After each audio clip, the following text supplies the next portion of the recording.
Good morning. Welcome to Politics and Power on TSLNIGERIA TV. Yeah, it's been a while. I came on set to join my co-host, Mr. Fares Ogbere. And over this time, a lot of things have happened in Nigeria. Exactly. But never mind, I've been on the sideline monitoring what's going on. Campaigns have started today. Exactly. So what is it for us? Are we going to see our politicians mount the podium to tell us things that they are not going to fulfill? But the question we're going to start off our discussion with this morning is to ask ourselves, these politicians that are ready to take over the reins of leadership in this country in 2023, what is their manifesto? First, I've not seen any. Have you? My biggest problem is the fact that we've not seen issues being discussed. Yes, what we've been seeing is just from the obedience is primordial issues. Yes, strangle their neck and all of this. And what we'll be seeing from the PDP is almost a complete silence, and then the APC as well. So we've not really seen the main issues. Nigerians are suffering. We all know that inflation is on the increase. We know that people are struggling. We are now the poverty capital of the world. I expect to see a robust campaign that is centered around the issues that we are facing in Nigeria today. But unfortunately, we're not seeing that. Okay, now one of the striking thing is most of these governors, apart from the presidency, a lot of these governors, they've done 8 years, so they will be handing over to their predecessors, successors, yeah, that's the word. Now, one would expect that at this point in time, if you are going to go back to the people, you should be able to tell them that 8 years ago, you gave me this mandate. And this is what I've been able to achieve with the mandate that you give to me. Going forward, I would want somebody to come in, somebody I can trust to come in and continue with whatsoever program I've started. You all know that 8 years is too small. But surprisingly, that is not how the tone of the campaign is so far. No campaign hasn't started fully, it just started today. But so far, with the information we're hearing, I got this one from the APC former chairman, Adam Shomole, telling us that they are not going to campaign based on Buhari's achievements. It's not surprising. That's probably because Buhari has nothing, already didn't achieve anything in the last 8 years. So what do we trust the party with? I believe because the way the structure is in this country, we don't even vote for candidates. We vote for the party, because if you go to the ballot box, you don't even see the face of the candidate. You see the party's logo, which means that Nigeria entrusted their votes to the party, to the parties. And you are telling us not to vote for the same party, and you are telling us that you don't want to campaign with the achievements for the past 8 years. They should campaign with the achievements. Yes, but that's because there's probably no achievement to campaign. Any party that has done well, that have a history of doing well, will be proud of what they have done. But the APC in the last 8 years, if you look at where they came from in 2015, where we in Nigeria are coming from, you see that in 2015, I had a party that I was organizing. And so the caterer that I hired to cook for me charged me, I think, about 400,000 to do the cooking. Okay. That was in 2015. So I said, okay. Later he came and said that he told me before that I was going to buy him a cow and 2 bags of rice to do the cooking. I think it was 2014. I think it was when I did my dad's funeral or something like that. Okay. So on the day of the event, he called me and said, he told me before that I really want to buy him the 2 bags of rice because I bought a cow then, and a very massive cow for that. I think it was like 100,000. Yes, I think that's the then. Like, the cow was really, really, really big. So on the day of the event, the guy was calling me. I was really having my hands on so many things that early morning. So he just told me that he has not seen the rice. So I said, okay. But so you also really want to buy rice, but it's fine, I'll buy you the rice. So I just drove to Mission Road and I got 2 bags of rice for 7,500 each for 50 kg bag of rice. That's just an example of how much we have come. And I was making an analysis to someone the other day. I said, if you had 30,000 naira in 2015, 30,000 naira, that 30,000 naira will give you what 120,000 naira will give you today. And we can do the mathematics and you see it, we can break it down. Let's say you are going to fly to Lagos in 2015. You're going to fly for around maybe 8,000 or 9,000 or 10,000. The maximum is 10,000. We're even complaining there. Exactly. For a flight fare is quite expensive to Lagos, then, yes. The same trip to Lagos now will do maybe like 50,000 or more. Then if you're buying a bag of rice, then you buy a bag of rice for 7,000, 7,500, 8,000. And that's still, you still haven't even clocked 20,000. Yeah. Now a bag of rice, I bought 38. a bag of rice last week and I bought it for 40,000. 38, 40, that's the Yes. range, yeah. And then if you're going to buy 10 bags of cement, you're going to buy it for 10,000. Today, 10 bags of cement is 45,000. So you see that what you will spend 30,000 for in 2015 is what you're going to spend 120,000 for today. I really don't have a problem with the rising inflation rate in this country. You know what I have a problem with? I have a problem with when you are in a mess, you need to sit your ass down and say, how do we get out of this mess? Wherever APC have taken us to, I don't have a problem with that. The truth is, it is common to everybody now that APC, as a party, they were not ready for power. Okay, they were not ready for governance. All they wanted was power. Exactly. And so when they got the power, it was then they started. You saw how it took them months. Apart from the cabinet. Apart from the cabinet, you saw the struggle with trying to get seats in the House of Assembly. Yes. You saw the struggle in them because they were not ready Exactly. for it. I don't have a problem with that. But at least one would expect that the first tenure is enough time for you to settle things down, and the second tenure is a time that you should sit down. But the way it is now, I think the presidency, I'm not going to use the president as well, it doesn't look as if I'm throwing tantrum on somebody, but the presidency is like, they are just sitting, waiting for 2023, so they can hand over power to the next person that will take over power. Nothing is being done. Yeah, but you know, it's not only the presidency, it's practically the whole governance structure in Nigeria. Yes. Look at the states. The States, states yeah. are not doing nothing. Apart from Rivers State and maybe one or two other states, you see people, the government still really commissioning projects or starting new ones. You barely see nothing from the state governors. The state governors are mostly right off. They have not done It's actually like a basketball game. Exactly. Now, what we'll see now is that if the ball comes to your court, you take it and you throw it to the next person. Yes. We accuse the local government chairman for not doing anything. He takes the ball, throws it to the state governor, and the state governor is the one that is not making them do anything. The state governor takes the ball, throws it to the presidency takes the ball and throws it to Nigeria. So you see, the presidency takes the ball and throws it to the past administration. And then they lay all kind of allegations and all counter allegations. So the question is this, and when should Nigeria sit down and ask this leader's question? Because campaign just started today now. They've all commissioned their propaganda machines. Yes. They're ready, especially online. Yes, on social media. On social media, you see them, they are ready now. Social media warriors. You see them, they'll start fighting. Nobody wants to discuss issues. Yeah. Forget it. It's good. In this country, Nigeria, we are very good at analyzing issues. Everybody knows we are in a mess. You just make mention of this issue of rice now. We are in a mess. Yes. There's nothing that is working. Healthcare down, security down, everything is down. All the indexes. Yes. If you even call Nigeria a failed state now, I'm not sure. Nobody will argue. There's nobody that will argue with you. The question is this: what are you going to do differently to bring us from this mess? You see these guys, you give them microphone. Is it Obi? Is it Tinubu? Is it Atiku? Is it Kwankwaso? They keep telling you how bad the situation is. Yes. I don't want to hear how bad it is. I'm aware the situation is bad. But no solution. Give us solution. That's what we were in 2015 when Buhari came and analyzed the whole problem. Look at the fuel subsidy issue. He said, oh, people were just cashing out with the fuel subsidy.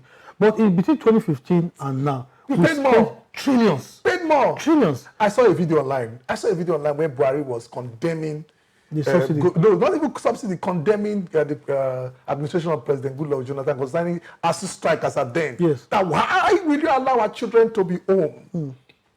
I tried to zoom the video to see if that was Buhari. I tried to check if the video was a doctor video. It wasn't doctor. That's president. That's the president. That's General Muhammadu Buhari as at then criticizing strike. And ASU, under your tenure, it has never been this long. Exactly. Strike is a normal thing. Nigerian lecturers, ASU, short ASU, another word for ASU is actually strike. So we know they go on strike every day. But it has never been this bad. 8 months, and you have no solution, no. It doesn't make sense. No talk is even ongoing. And you know what strikes me so in all of this is that we don't even have hope for this country right now. Yes. You know, when you look at the candidates, the caliber of people who are coming to run. I remember in 2008 when the American economy was just coming out of recession, or they were even deep in recession then, and all of that. And they saw Obama was contesting. People had hope. when they saw the guy, the way he spoke and all that, everybody was, they were eager to see what this young black African American would do. Yeah. And truly, they came out en masse, both the Republicans and everybody came out and they voted for him massively. Because they saw that hope and they could see how he was analyzing the issues and telling them where the solution were. But he did a lot. He also, he also did so much for them at that time, took them out of recession and all of that. But looking at the ones we have now today, is it Peter Obi? He's giving figures. Most of the figures have been checked. You have one or two comments. Even if they are correct, let it be correct. I don't have a problem with that. I don't have a problem. You see, Nigerians, the way we are taking this campaign thing, if you see the fighting, you see brothers who become enemies now. Campaigns have started. Yes. The question is this. I ask myself one question. Who is Atiku? Who is Tinubu? Who is Peter Obi? Who is Kwankwaso? They are not newbies in the game. They are all friends. Exactly.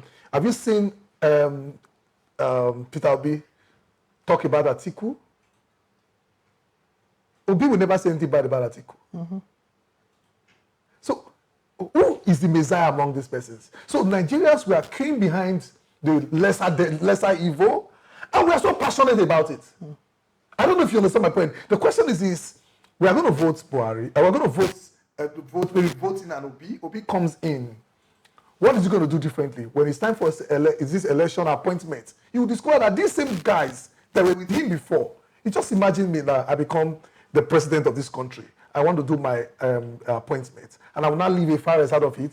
He must be part of the cabinet. That is how it is. Who are his friends? Who are the persons around these particular persons? They are the same persons. You think Buhari in Nigeria is damn, there's corruption in Buhari. Is it Buhari that is committing the fraud? Is it Buhari that is doing this corruption? Is it Buhari that collected that amount to go and clear bush? Is it Buhari? Is it persons around him? So who are the persons around this candidate? How much are they investing into the campaign? They are all investors, according to Sabinus. Yes. So they are going to get returns from their investment. So a whole lot of returns, if you look at it. So you see, at the end of the day, we will return back to where we are coming from again. There needs to be a disruption. When I mean disruption in the political space. Disruption where a nobody will come from nowhere and become a somebody. That's when I will tell you that change has come for us in this country. A situation when I will see somebody that have not had any political position before, that have not occupied any political position before, from nowhere, will come into the system. A Fares, maybe an Osabo, that will just come in and Nigeria will say, okay, good, this is a breath of fresh air. Let us go for the person. But telling me that these guys that have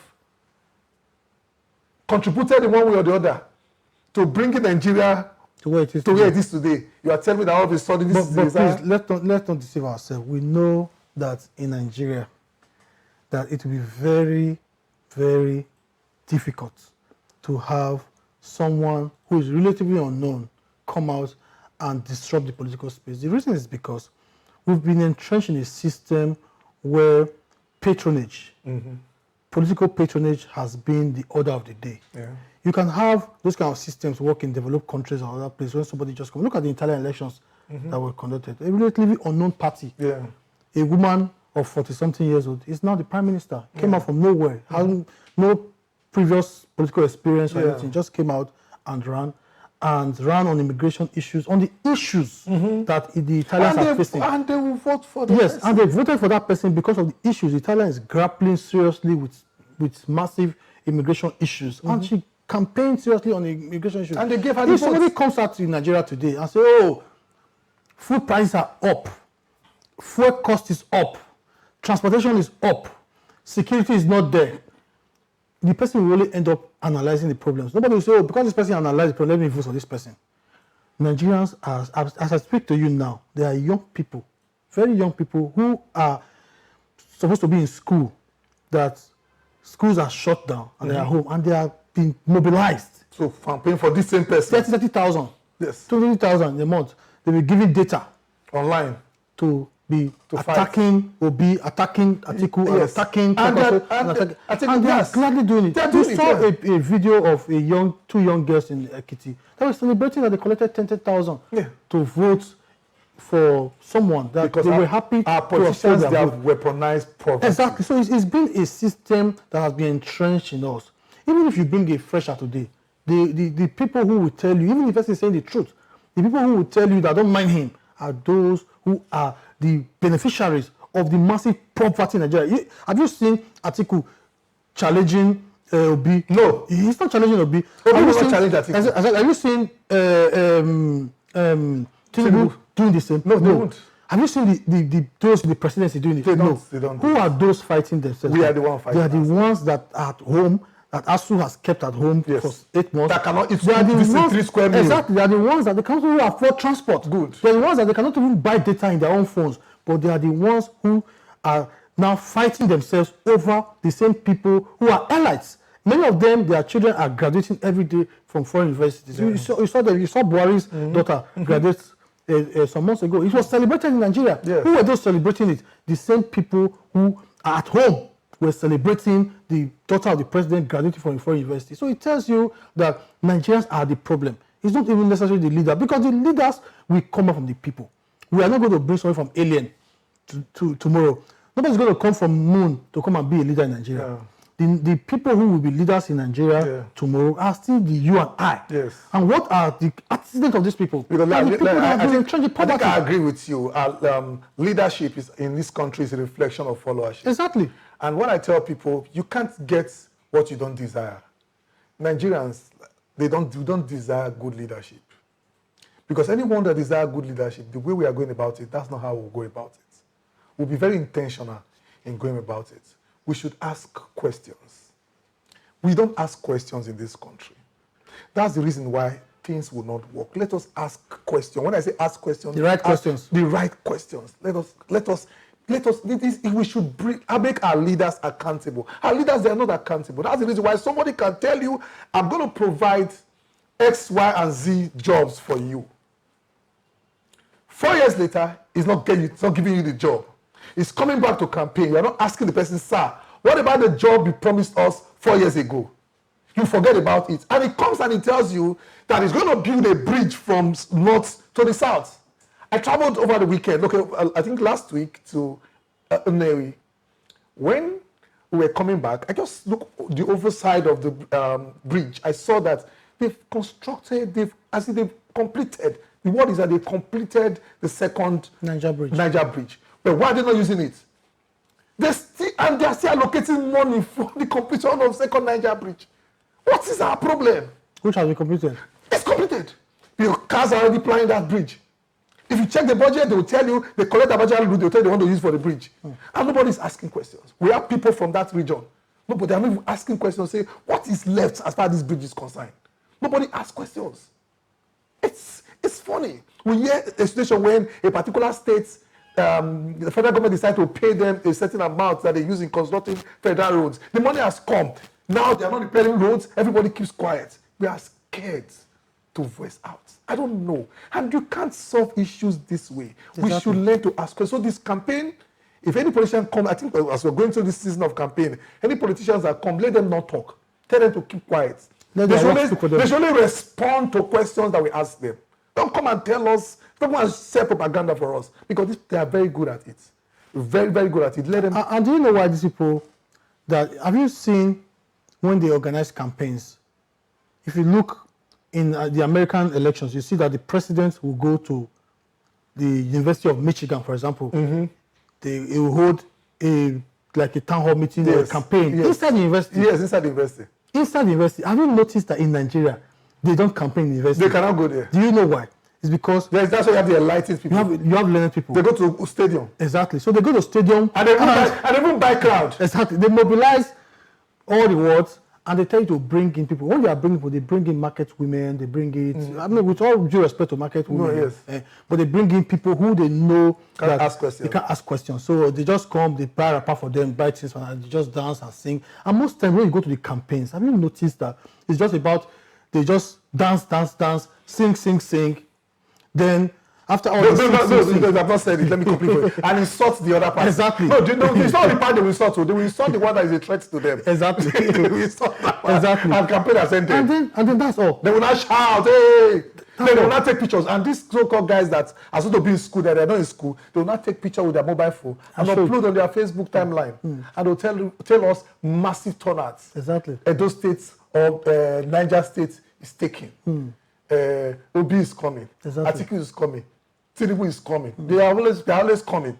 The question is this: let Tinubu, let's assume Obi does that this week. Let Tinubu come again next week. The same crowd, massive crowd. You will see the question I ask sometimes when I see this campaign. I stay in Edo States, Benin City, for example.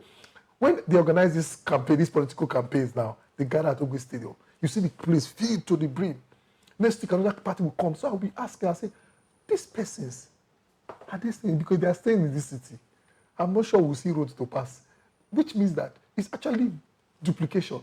The one that will appear for APC, we appear for PDP, we appear for this thing. That's the reason why somebody will tell you that he's going to the political polling unit to vote and he's going to collect money. Because they feel, Nigerians feel that the only time government will affect their life is during election. Exactly. Some persons are already they're pricing land, though. Some party leaders. No, that's because true. This is the time they will make money. Definitely. And one thing I because we're almost out of time, one thing I also quickly want us to look at is the issue of propaganda in our elections. It's You bad. know, yesterday there was a trending picture of Boss Mustafa and Atiku, and if you do a simple search on that picture, you see that it was a picture that was taken, an old picture, and Nigerians are now so fond of using propaganda as a tool.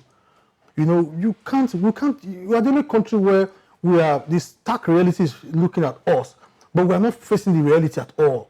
We know our problem. Our problem is not who takes picture with a candidate or who saw a candidate or that. Our problem is that we are the poverty capital of the world. It means that over 70% of our population cannot spend 500 naira in a day. They don't have it. Yeah. Over 70% of 200 million people, which is around 100 something million people. That's more than the population of almost half of the states in West Africa. Cannot spend 500 naira in a day, which means they have to transport, they have to feed, they have to do everything, but all they can do is less than 500 naira in a day.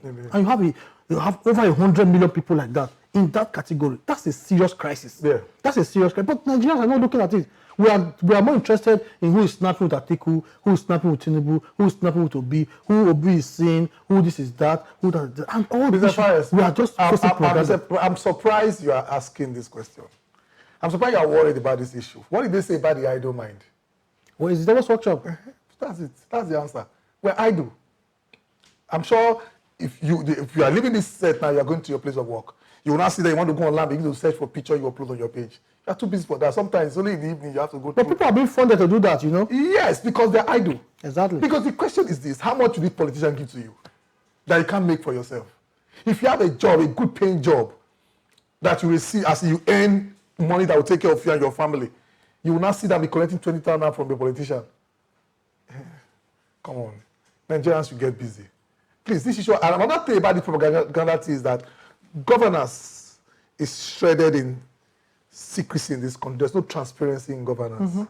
I don't know why. This issue of freedom of information bill that they signed into law. It's not effective. We don't even hear about it anymore. It's not effective. The question is this: if at the end of the day, our political leaders, I want a situation when as a state governor, I should have briefing at least twice a month. Tell me what's going on. You say you're going to construct the road that links Sakomba Road to Upper Mission. I don't have a problem with that. But if it's not going to work, forget it. Sometimes there are things you say you want to do, Mr. Paris. You can't do them. That at the end of the day, things will come up. Change. You just not be able to fulfill it. But I want a situation when, as the state governor, you say you're going to give me that road. It's been 2 years. You have not been able to provide a road. Why keep quiet? So you want to assume we'll forget about it. Your word should be your bond. But I want you to come online and tell us that, yes, last week we said we're going to construct, when we came here 2 years ago, we said we're going to construct road from this to this. But you know what? This is why we have not been able to come. Maybe paucity of funds, maybe the youth in that area that is stopping, maybe the funds you expect from federal. Just come and speak to us. When you open up governance that way, people will not be coming up with propaganda because they now know, okay, the governor says he's going to do this. There was a time a memo came. Sorry, I'm using those things because that's where I'm based. A memo came. They listed the number of roads. I don't know if you saw that memo. Number of roads that they intend to do. That they intend to construct. It's about 200. 200 roads. You saw it now. Yes. And I'm sure till now, these roads are not being constructed. Maybe a few of these roads. Yes. But I expect that the Commissioner of Information or anybody should just come and talk to us. Because people are complaining that government is not working. That's not true. The government is working. the other areas is covering. But because you are not responding to the particular promise you made, people are complaining. So I expect somebody should just come and tell us that, yes, we said we're going to construct it. From to this side. Yes, I said we're going to construct it, but this is the issue now. We can't construct this road now. Give us time. In 6 months, we'll see what we can do. But okay, now we cannot construct the road the way we want to construct the road before. But this is what we'll do. We'll just pour asphalt so that you guys can access your homes. Is that not a better way for governors? So governors should not be shredded in secrecy. And leaders should learn to communicate. You remember the issue of NSAS? That Nigerians were literally begging Buhari carry mic. Buhari carry mic. He got to a point. Buhari said something. People were now saying that they want to vote for a man they call Mike, so I can be carrying Mike. Because Buhari was not saying anything. Just talk. Come and just tell us that stop. Buhari will not say anything. You are a leader. Leadership is communication. Come and tell us. There are times I have an office. There are times it's end of month. We don't have the money to pay salary. I'll tell my manager, go and hold a meeting. Tell the staff that it's end of month, but there's no money now to pay salary. Would they be happy with that news? They will not be happy with that news, but at least they are what? Informed. Exactly. That there's no money to pay salary. And information is power. It's power. So they'll go home happy because they've gotten the information. It's not because Oga don't want to pay. Oga is saying that there is no money to pay salary. So let them inform us. We want to know how bad things are. Tell us, give us facts, give us figure. In short, what they should do is this. On a weekly basis, let them be giving us information as far as the state of affairs is concerned. Remember, when they want to go for political position, they do town hall meetings. After then, nothing like town hall meetings.